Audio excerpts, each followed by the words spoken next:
નમસ્કાર મિત્રો, હું યશ નિમ્બાર્ક આપ સૌનું સ્વાગત કરું છું મિત્રો અમારી યુટ્યુબ ચેનલ યશ નિમ્બાર્કમાં। મિત્રો, આજના આપણા વિડીયોમાં આપણે જોવા જઈ રહ્યા છીએ તુલા રાશિનું આવનારા જુલાઈ મહિનાનું રાશિ ભવિષ્ય। મિત્રો, 2 દિવસ વિડીયો લેટ આવ્યું એનું કારણ છે કે થોડીક મારી તબિયતને થોડુંક પ્રોબ્લેમ હોવાના કારણે આપણે વિડીયો લેટ આવ્યું, પરંતુ હવે રેગ્યુલર વિડીયો આવશે।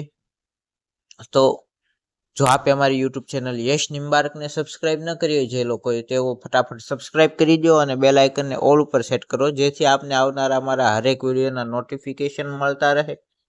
તથા મિત્રો, જો આપને મારું આજનું આ વિડીયો ગમે તો મારા વિડીયોને લાઇક કરજો અને વધારેમાં વધારે શેર કરજો।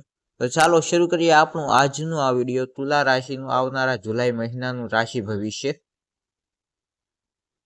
તો તુલા રાશિના જાતકો, જુલાઈ 2025નો આ મહિનો તમને સામાન્ય રીતે ઘણી હદ સુધી અનુકૂળ પરિણામ આપી શકે છે।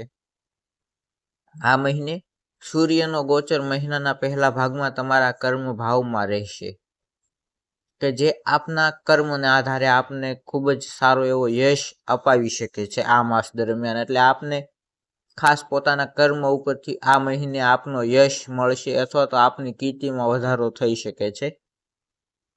તથા જો મિત્રો આપની કારકિર્દી ક્ષેત્રની વાત કરવામાં આવે તો કારકિર્દી સ્થાનનો સ્વામી આપને હંમેશા ચંદ્ર ગ્રહ હોય છે, કે જે દર 2 કે 2.5 દિવસે પોતાની દિશા બદલતો હોય છે, એટલે કે પોતાનું સ્થાન બદલતો હોય। તો મિત્રો, આપના કારકિર્દી સ્થાનનો સ્વામી ચંદ્ર જે છે તે પોતાની સ્થિતિ એટલે કે પોતાનું સ્થાન જે બદલે તેના કારણે આપની કારકિર્દી ક્ષેત્રમાં આપને દર 2-2.5 દિવસે ફેરફાર ઘણો એવો જોવા મળી શકે છે। તો આપના કારકિર્દી સ્થાનમાં ખાસ આપને મહિનામાં ઘણી વાર આપને ફેરફાર થતા જોવા મળી શકે છે। તથા મિત્રો, જો વિદ્યાર્થી મિત્રોની વાત કરીએ, તેમના શિક્ષણના દ્રષ્ટિકોણથી જુલાઈનો મહિનો તમને સામાન્ય રીતે સારા પરિણામ આપી શકે છે। ચોથા ભાવનો સ્વામી છઠ્ઠા ભાવમાં થઈને તમને પ્રતિસ્પર્ધા પ્રત્યે જાગૃત બનાવી શકે છે।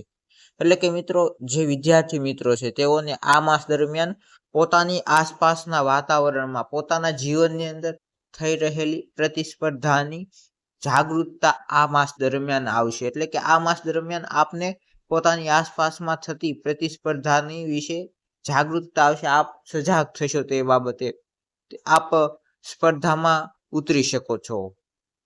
તથા મિત્રો, જો આપના પારિવારિક જીવનની વાત કરવામાં આવે તો પારિવારિક મામલાઓમાં જુલાઈનો મહિનો સામાન્ય રીતે તમને અનુકૂળ પરિણામ આપી શકે છે। એટલે કે મિત્રો, આપને પરિવાર બાબતે પારિવારિક જીવનમાં સામાન્ય લેવલના પરિણામ મળશે, જે અનુકૂળ હશે।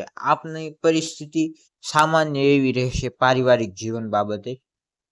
તથા મિત્રો, જો આપના પ્રેમ સંબંધની વાત કરવામાં આવે તો આ જુલાઈના મહિનામાં તમારા 5મા ભાવનો સ્વામી શનિ મહારાજ છઠ્ઠા ભાવમાં રહેશે, જે આપને ઘણી હદ સુધી અનુકૂળ પરિણામો આપી શકે છે।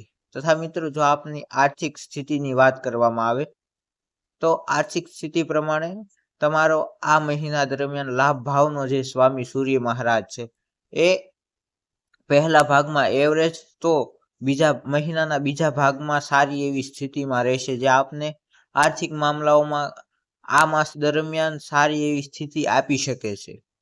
આપની આર્થિક પરિસ્થિતિ આ મહિના દરમિયાન સુધરી શકે છે। તથા મિત્રો, જો આપના આરોગ્યના દ્રષ્ટિકોણથી જોઈએ તો જુલાઈનો મહિનો સામાન્ય કરતાં ઘણી હદ સુધી સારા પરિણામ આપી શકે છે આપને આરોગ્યના દ્રષ્ટિકોણથી। એટલે કે આ માસ દરમિયાન આપનું આરોગ્ય સારું એવું રહેશે। તથા મિત્રો, જો તમારા લગ્ન કે રાશિનો સ્વામી શુક્ર મહારાજ છે તે 26 જુલાઈ સુધી તમારા 8મા ભાવમાં રહેશે, જે આપના 8મા ભાવમાં આપને ઘણા હદ સુધીના અનુકૂળ પરિણામો આપી શકે છે। તથા મિત્રો, આ મહિના દરમિયાન ખાસ આપને જે આપની આર્થિક પરિસ્થિતિ છે તેમાં આપને સારું એવું ફળ મળવાની શક્યતાઓ ખૂબ જ વધારે છે। તથા મિત્રો, જો આપને મારું આજનું આ વિડીયો ગમ્યું હોય તો અમારા વિડીયોને લાઇક કરો અને વધારેમાં વધારે શેર કરો। તથા જો અમારી યુટ્યુબ ચેનલ યશ નિમ્બાર્કને હજુ પણ સબસ્ક્રાઇબ ન કરી હોય તો પહેલાં ફટાફટ સબસ્ક્રાઇબ કરો અને બેલ આઇકનને ઓલ ઉપર સેટ કરો, જેથી આપને આવનારા અમારા હરેક વિડીયોના નોટિફિકેશન મળતા રહે. તો મિત્રો, અમે અમારી યુટ્યુબ ચેનલ ઉપર આવા જ રાશિ ભવિષ્યને લગતા, ધાર્મિક કથાઓને લગતા તથા અન્ય નોલેજ અને જ્ઞાનના વિડીયો લાવતા રહીએ છીએ. તો તે જોવા માટે અમારી ચેનલને ભૂલ્યા વગર સબસ્ક્રાઇબ કરીને બેલ આઇકનને ઓલ ઉપર સેટ કરવાનું ભૂલશો નહીં. તથા અમારું આ વિડીયો જો આપને ગમ્યું હોય તો વિડીયોને લાઇક કરી દેજો અને વધારેમાં વધારે લોકો સુધી શેર કરજો, જેથી તેઓ પણ પોતાનું રાશિ ભવિષ્ય જોઈ શકે. તો ફરી મળીએ નવા વિડીયોમાં. ત્યાં સુધી જય સિયારામ.